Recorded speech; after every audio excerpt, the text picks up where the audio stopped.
down, you're not coming in.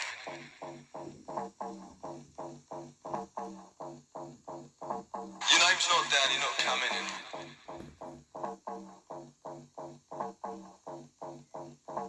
Not tonight, not tonight.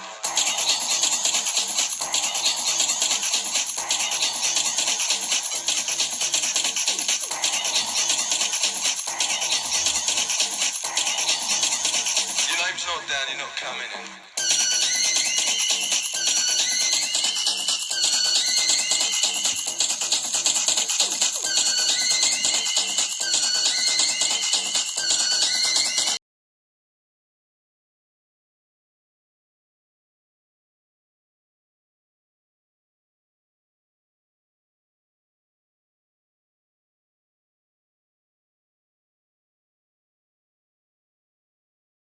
Hi everyone, I'm Master slash Bouncer AJ.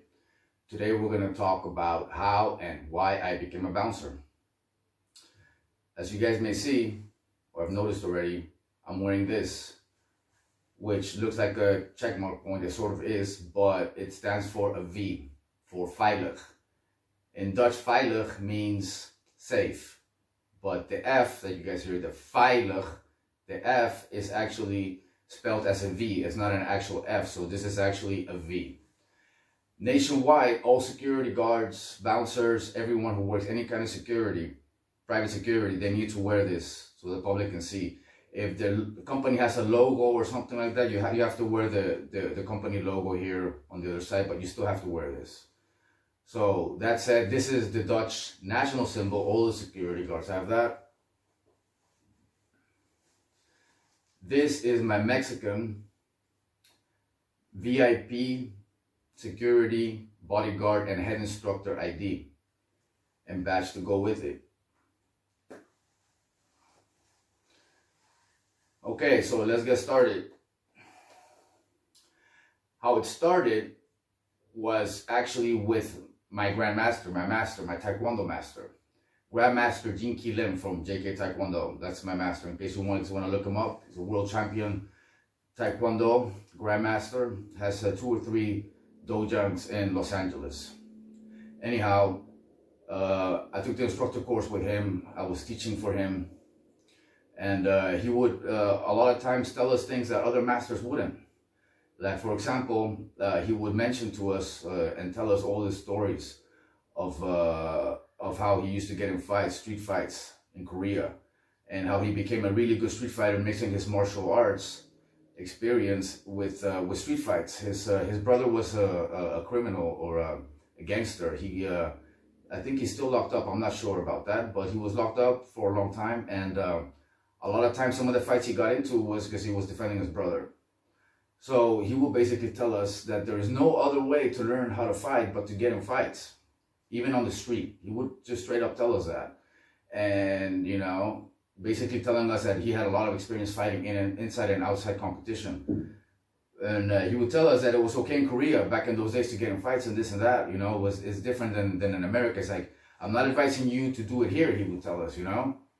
But you can go to tournaments and get that experience of dealing with the adrenaline and dealing with the pressure and all of that stuff, right? So, but he's the one that put that in my head, that you need to fight in order to learn how to fight, which makes total sense, right? So this was maybe when I was around 16 years old, didn't think much about bouncing or anything then yet. When I was around 19 years old, I was working on a movie, a B movie, not a big movie, guys, a B Korean movie. I went to the audition, I got picked for it, and I was playing one of the lead characters. It was like 4 leading characters. I was one of them. Anyhow, I'll show you guys a clip from the movie. This is a movie. I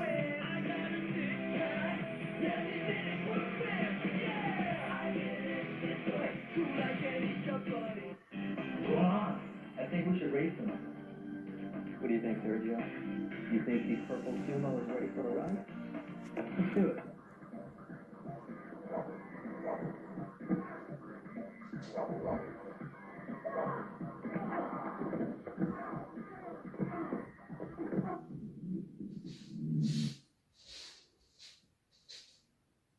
We shot in this club, and There's a Jet Li movie called Cradle to the Grave. I'll show you guys some pictures of that movie. You guys can see it. There you go.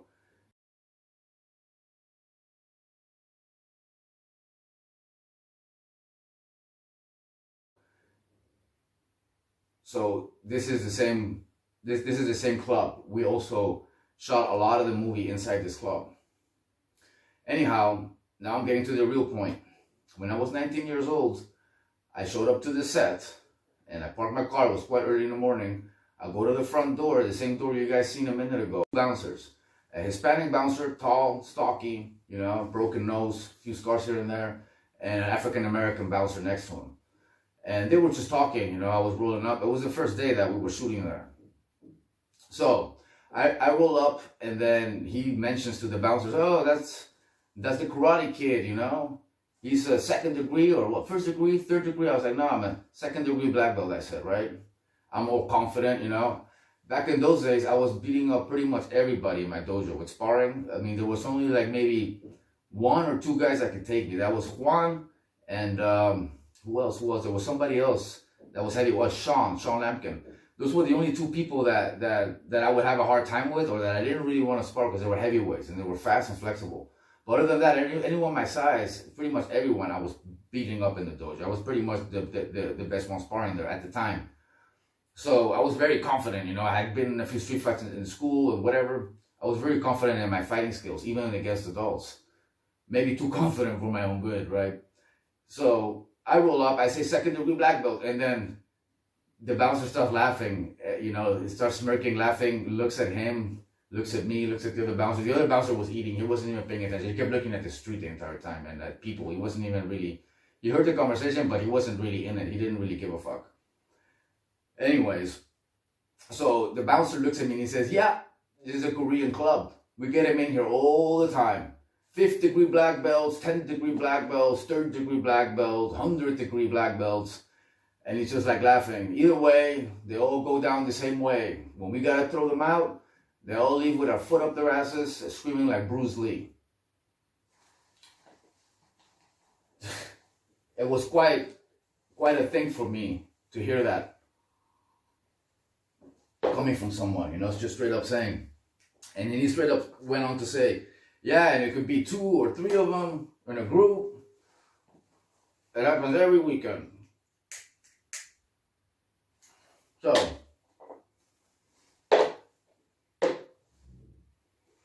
I honestly felt like talking shit. I felt like saying some shit. But then I thought about it and I looked at his eyes. And he kind of knew I was thinking that, I think. I looked at his eyes. I looked over at the other bouncer, the black bouncer. He was just eating, looking at the street, not even fucking paying attention to me. Like I didn't mean shit. Like he was not even the least bit worried about me. And I just felt their energy. And then at that moment, I realized that if I fought them at that moment one-on-one, I just knew and felt I was going to get my ass kicked one-on-one. I just fucking knew it. I just felt it. You know, it's like the confidence, the energy. You just feel it. I mean, I've been in enough competitions. And then I look at his knuckles, scars everywhere and shit. And then I start to think, I can't even take one of these guys one-on-one. Never mind 2-on-1. They're going to fuck me up if I open my mouth, right? So I remember standing there. Second degree black belt and all, and just feeling like a little bitch. And I didn't like it. I didn't fucking like it. And it stuck to my head then. Like, he almost ruined the whole acting experience that I was going through. You know, I felt like a badass and shit. I felt like, yeah, you know, I'm gonna make movies. I can fuck people up. And then he gave me a reality check. He made me realize that I still had a lot to learn. That I hadn't been in enough fights. That if I fought them, even one-on-one, I'd get my ass kicked. 2-on-1, I'd fucking get my ass whooped. So I didn't like the feeling. So it stuck in my head. About a year later, I moved to Mexico. So I was around 20 years old. Long story short, my dad kicked me out of my apartment. My dad has several houses and apartments. I was using one of his apartments. He one day came, kicked me out, told me to leave, took my car, took my keys, took my credit cards, all my shit. My dad was an airline pilot, so he was well off. Kicked me out, put me on the street, and I had to get a job. Now, I had just done an MMA fight a few months back in Mexico, and So a lot of people saw the fight, and I knew a lot of people in the nightlife, so it wasn't hard for me to get a job as a bouncer. As soon as I knew I needed to actually get a real fucking job, I was like, I'm not gonna get a job, I'm gonna just try it. It was like a perfect moment, but that entire year, I was thinking about it. I was thinking about bouncing. I just didn't have the necessity to even work, because my dad gave me money, and I had a car. I could switch off cars all the time. I had a nice place. I didn't have the necessity. My dad would tell me, pinche huevón, ya ponte a trabajar, ponte a estudiar, ponte a hacer algo. Puro en la fiesta y entrenando y yendo a torneos y por los que ni te pagan, cabrón, no mames. Like telling me basically, you're going to tournaments, you're partying, you're just hanging out, training, going to tournaments that they don't even fucking get paid for. Because that MMA tournament, there was no insurance, we didn't get paid, nothing. Not even a doctor or a stretcher there, nothing. I mean, there was a doctor there, but I mean, no ambulance. There was no ambulance there on the spot waiting for us, or nothing. No insurance, no pay, nothing. So he was telling me, you know, like, get a fucking job. He got tired of my shit, kicked me out, and then I got that job as a bouncer for my first time, and that was in Disco Beach. And it went quick. As soon as I told a few guys at the bungee, there's a bungee there in Acapulco that worked there, they talked to some manager, and I got the job immediately. The manager had seen me fight. So they had a guy standing at the door who also trained with my instructor in Mexico, and he had only been taking kickboxing for 6 months, and he was sort of big. He was at the door. I kind of knew him. So I stood at the door together with him, and that's how I started bouncing. I didn't last long there, only about maybe a month, 2 months. It was around spring break time, and immediately after that, I started working bodyguard work for some customers that were in the club, some Canadians. So yeah, I started doing that with them more, and then yeah, that was pretty much it, guys. I guess that's how I started bouncing. That's how you know, in that club I must have gotten into 3 fights. So I got a little bit of experience in that club. I'll break down those fights in another video though. But basically that's what motivated me. I realized that it wasn't enough. I realized I wanted to have what they had. I wanted to be that confident, to know I can take anyone. It doesn't matter if it's 2 or 3 or 4 or 5. You know, I wanted that shit, and I knew the only way to do it is this way. And Master Lim had already told me that. The only way to learn how to fight for real is to fucking fight, to get in fights. But you'll get arrested, and then it clicked. If I do that, because the bouncer also told me, you know, yeah, we get him in all the time. Sometimes we take him out in handcuffs, hand him over to the LAPD. I was like, oh shit, they arrest people too? Fuck, that's cool. So, you know, I wanted that experience. I realized, hey, I can get in fights here and arrest people instead of getting in fights and getting arrested. You know, getting between fights, break it up, arrest whoever fucking needs to go to jail. So that was very appealing to me. You know, when I realized there's actually a job where I can fight, get away with it, and put people in cuffs sometimes and not be put in cuffs myself. You know, of course, later I got arrested. I got arrested in Mexico. I got arrested here in Holland. I've been arrested a total, guys, of 22 times in 3 different countries. But I've never been convicted. Most of the time was for doing my job. I will break down also every time I've been arrested. You know, I have videos and pictures and some other things on that. I will break that down in other videos. But yeah, basically that's what motivated me. And I'm very happy I did that, because I have that now. I really enjoy the confidence I have that I can handle myself in any situation. So that's it. That's it for this video, guys.